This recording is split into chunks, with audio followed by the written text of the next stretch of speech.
Masih terkait tren elektabilitas ketiga pasangan calon presiden dan wakil presiden. Kita akan bahas selengkapnya bersama peneliti Indoriset Rocky Arbi dan juga dengan Co-Kapten Timnas Amin Sudirman Said untuk membahas apa strategi pemenangan pasangan Amin ke depan. Selamat pagi Mas Rocky, selamat pagi Pak Sudirman. Pagi, Mbak Felicia. Oke, pagi. Saya mau ke Mas Rocky terlebih dahulu. Mas Rocky, kalau kita lihat ini kan angka elektabilitas Anies Baswedan Muhaimin Iskandar ini naik, bahkan naik di atas Ganjar Mahfud. Apa yang bisa menyebabkan angka ini naik sampai di atas Ganjar dan Mahfud? Baik, terima kasih Mbak Valen. Kalau kita lihat ada beberapa faktor yang mendukung kenaikan elektabilitas Pak Anies Baswedan. Yang pertama itu efek penampilan debat pertama Capres. Jadi kita secara umum di survei kita menemukan tingginya penampilan positif terhadap Pak Anies. Itu yang pertama. Yang kedua, terjadi kenaikan pemilih di Sumatera, Jawa Barat, dan Jateng DIY. Memang sumbangan terbesar itu didapatkan dari kenaikan elektabilitas di Jawa Barat. Kalau kita lihat juga yang ketiga faktor pendukungnya itu membesarnya dukungan pemilih partai-partai koalisi ke Pak Anies Baswedan, baik Nasdem, PKS, serta PKB. Jika kita bandingkan dengan survei bulan lalu. Oke, Pak Sudirman, kalau kita lihat ini kan ada kenaikan, pasti Timnas sudah punya target nanti elektabilitas harus naik. Sebelum hasil survei ini keluar, apakah ini sudah sesuai dengan ekspektasi, Pak Sudirman? Terima kasih Mbak Rini. Jadi memang sekali lagi ingin saya nyatakan bahwa yang namanya Pilpres itu kan pemilihan figur ya. Jadi kekuatan figur itu akan berpengaruh. Semakin tampil secara komparatif para calon, terutama dalam debat-debat yang barusan disampaikan oleh Pak Rocky dan juga Mas Arya, itu memang makin menguntungkan bagi kami karena keduanya memang figur yang sangat punya kemampuan dalam menyampaikan pikiran-pikirannya kepada publik. Itu yang pertama. Yang kedua, sejak awal memang keduanya kan semacam work in progress. Jadi semakin hari maka akan makin matang keduanya dan makin penerimaan masyarakat makin luas. Ini yang sedang kami alami, kami syukuri karena alhamdulillah dari waktu ke waktu simpati masyarakat makin menguat. Di samping tentu saja ada hukum relativitas. Semakin terlihat bahwa keadaan yang sekarang itu mengalami pemburukan dalam segala hal, apakah itu penegakan hukum, apakah itu ekonomi, apakah itu harga-harga, apakah itu lapangan kerja, tentu harapan akan tertumpu pada yang baru. Dan kami memperoleh satu semacam angin buritan, sehingga di satu sisi penampilannya makin baik, kemudian harapannya makin besar, dan rakyat sedang mencari siapa yang memberikan harapan itu. Di antara yang ada, memang hanya nomor satu yang mungkin dianggap memberi harapan sehingga angkanya makin hari makin besar. Dan itu kita syukuri, kita terima kasih kepada seluruh masyarakat. Baik, jadi kalau menurut Pak Sudirman itu adalah alasannya mengapa angka elektabilitas itu kalau di survei-survei Anies Baswedan Muhaimin jadi lebih tinggi ya Pak Sudirman ya. Tapi Mas Rocky, kalau dari hasil survei Anda, apakah mungkin elektabilitas Amin ini akan terus naik lagi ke depannya? Karena kita lihat trennya naik terus. Memang kalau kita lihat Mbak Valen dari segi tren ya, memang mulai dari Oktober itu pasangan Amin mulai naik dari 24 naik ke 24,8, terus di November turun sedikit ke 24,7% di November. Nah, ketika kita melakukan survei di bulan Desember, itu naiknya cukup signifikan ke 28,3. Nah, memang kalau kita lihat secara tren, ini akan bisa, mungkin ada kemungkinan akan naik terus, atau ada kemungkinan juga akan menurun. Nah, ini tergantung dari bagaimana kinerja dari tim pemenangan, kinerja mesin partai untuk menjangkau pemilih-pemilih potensial. Baik, Pak Sudirman, kata Mas Rocky ada kemungkinan juga kalau seandainya dari hasil survei saja ini bisa jadi turun. Kalau seandainya itu punya kemungkinan potensi turun, apa antisipasi dari Timnas Amin supaya jangan sampai turun dong, harus naik? Iya, usaha kita supaya terus mengalami peningkatan dan kita melihat tren agak jauh ke belakang ya. Bagaimana pasangan Amin itu bahkan dikatakan bisa mendaftar pun tidak.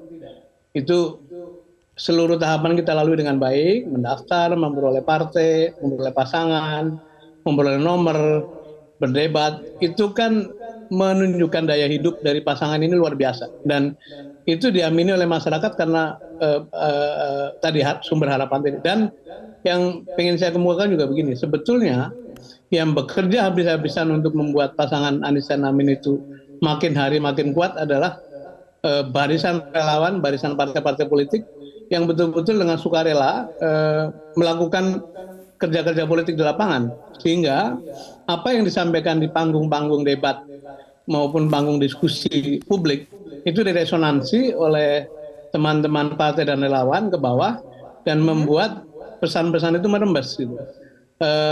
Kita punya statistik ya, hampir tidak ada forum publik yang tidak dihadiri oleh Pak Anies maupun Pak Muhaimin. Seluruh undangan kita hadiri dan itu manfaatnya besar sekali, termasuk forum-forum yang sifatnya itu agak hostile seperti desak Anies dan sebagainya, itu memberi manfaat bahwa akhirnya publik percaya mana kandidat yang bersiap untuk melakukan diskursus publik secara terbuka dan siap dengan segala macam rencana maupun programnya. Dan ini sebetulnya adalah masa panen dan memang waktunya tidak panjang lagi, tapi kami akan berusaha keras untuk meyakinkan masyarakat bahwa bila kita ingin ada perubahan, ingin perbaikan, ingin ada keadilan, ingin ada kebangunan yang lebih baik, ingin ada penegakan hukum, maka sumber harapannya adalah nomor satu ini.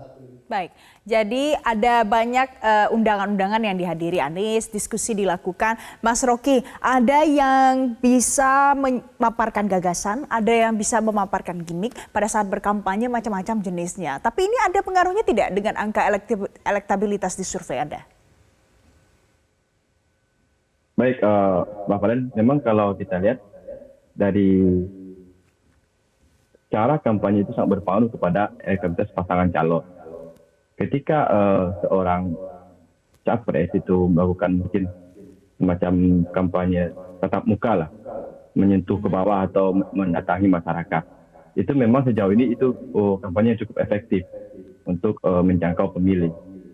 Tapi ketika mungkin pasangan calon atau cawapres ini tidak turun ke bawah, itu kan masyarakat tidak tahu siapa nih yang akan dipilih.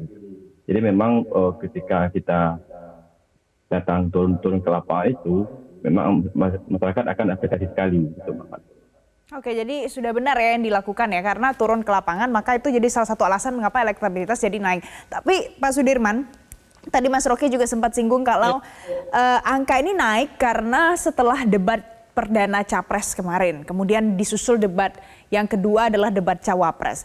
Ini sesaat lagi, beberapa hari lagi saja kita akan debat capres lagi. Persiapannya apa? Karena pasti sudah belajar kan dari 2 debat sebelumnya.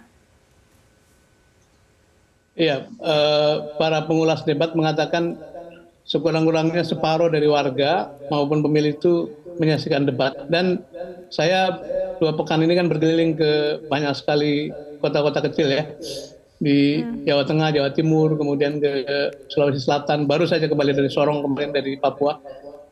Pedagang pasar yang kita mengira tidak tahu apa-apa mengenai debat, mereka menyaksikan debat dan mereka menghayati apa itu debat. Mereka mengapresiasi. Jadi kita tidak boleh underestimate pada tingkat pengetahuan untuk literasi politik masyarakat.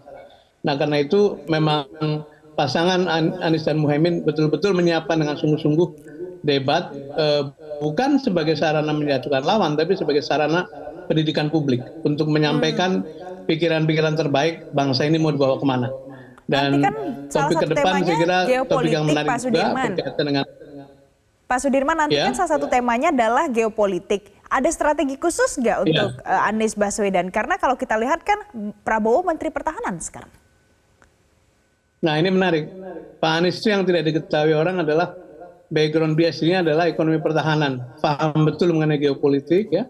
Di samping orang ini kan sejak dulu sangat engage, sangat terlibat dalam forum-forum internasional. Jadi perkara geopolitik itu makanan sehari-hari dia lah. Dan kemudian insya Allah juga karena dia adalah seorang pembelajar yang baik, pembelajaran cepat, maka semua masukan-masukan yang telah diberikan oleh para pakar selama ini memang bekerja terus-menerus, itu akan menjadi bahan referensi utama. Dan insya Allah dipadu dengan kemampuan komunikasi yang simpatik, yang tenang, yang menjelaskan, itu rasanya akan menjadi sarana pendidikan publik yang sangat baik dan rasanya publik akan menikmati perdebatan pada tahap ketiga ini. Oke, jadi sudah jadi makanan sehari-hari ya. Tapi Mas Rocky, kalau dari pengemasan secara keseluruhan pada saat debat, gaya seperti apa yang disukai masyarakat pada saat berdebat? Memang kalau kita lihat dari hasil survei kita itu Mbak Valen ya, 54% itu populasi menonton acara debat. Baik itu secara langsung atau mungkin potongan video dari sosial media atau mungkin streaming di YouTube. Nah dari 54% yang menonton itu, nah memang di situ kita dapatkan data 21,5% populasi mengatakan yang tampil paling besar adalah Pak Anies Baswedan, disusul oleh Pak Prabowo dan Pak Ganjar. Nah kalau kita lihat juga dari sisi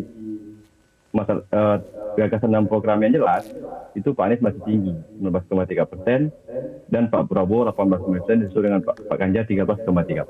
Baik. Memang secara umum di penampilan debat itu Pak Anies dapat pilihan positif dari masyarakat.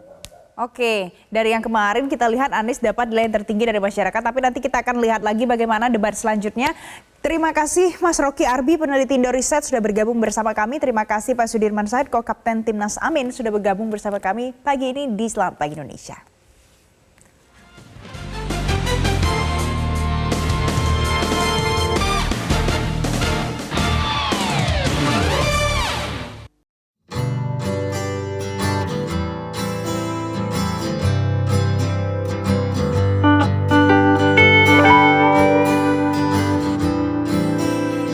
Mendapatkan informasi, download Metro TV Extend sekarang.